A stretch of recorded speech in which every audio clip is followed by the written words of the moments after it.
Yes, sir. What's your name? Tony Todd.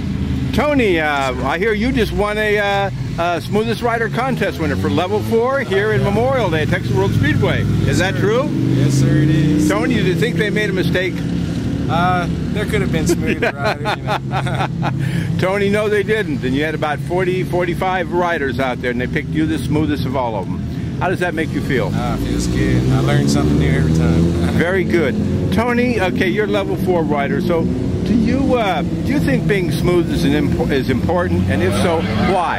Definitely. Smooth equals consistency. You can't get fast if you're not consistent. Being smooth is the key to going fast.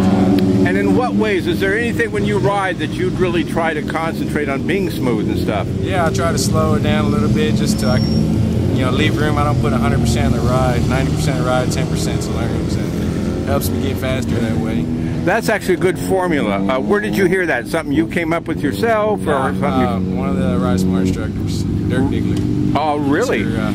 Dirk Anderson. Dirk Anderson, yeah. So that's actually some really good wisdom. I've never heard numbers put like that before.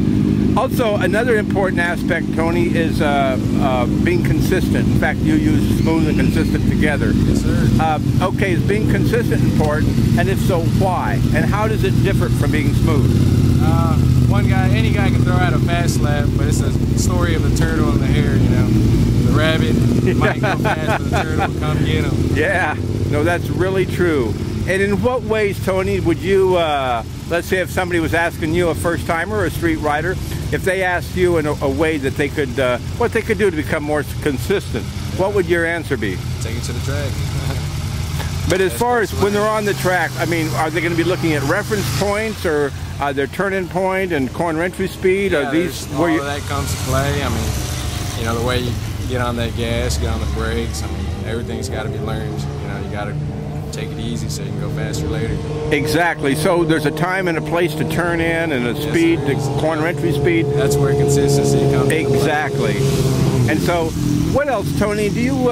Is there anything else that you do as you ride that you think makes you a better rider? Maybe something other than being smooth and consistent. Do you have any suggestions? Just pay attention to your surroundings. Always have an exit point so you don't panic and run off or crash. As long as you have an exit point or another idea for an exit, you have to leave a little room for error. If you screw up, you can make it up somewhere else. Actually, it's again a little bit of space for error. That's a very, very good advice. Tony, what do you, you probably, I don't know if you still ride the streets anymore, but a lot of people, guys get, riding the streets real aggressively, really put themselves at risk. Do you think they realize just how dangerous it is? I don't think they realize how dangerous it is. I mean, I think I'd much rather have a bike run into me than get my head chopped off by some barbed wire. Yeah, exactly, exactly. What would be your advice to somebody maybe that was watching this and, is real passionate about motorcycles and probably rode, I mean, at one time I know I did, and probably you too, rode a little over your head, got a little reckless on the streets. Yes, what's your advice to them as far as, especially one or two of them that are really pretty hard-headed and they don't take advice too well? What would you say to them if they were watching this? To humble up and come out to the track. You can realize that fast on the streets doesn't mean anything till you come out here and you really learn how to go fast safely.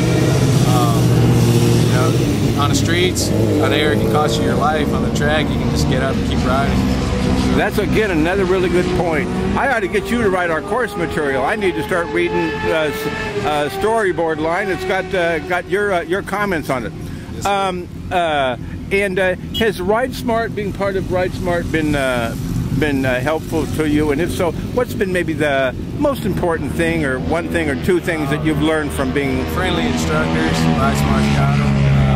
You can't enjoy a better crowd. They're good people. I've been friends with a lot of these instructors for a while. They help me out. I try to help them out if they need it, and that's a good little family going. It is. I mean, families are really that is literally a word we use. I think family should always stretch. Just not just your biological family, but we're all family under the skin. We're all brothers and sisters, so let's treat each other that way. Yeah, Tony, you go see Blairheart. You're going to get, I think it's an 11 by 14 inch picture of your choice.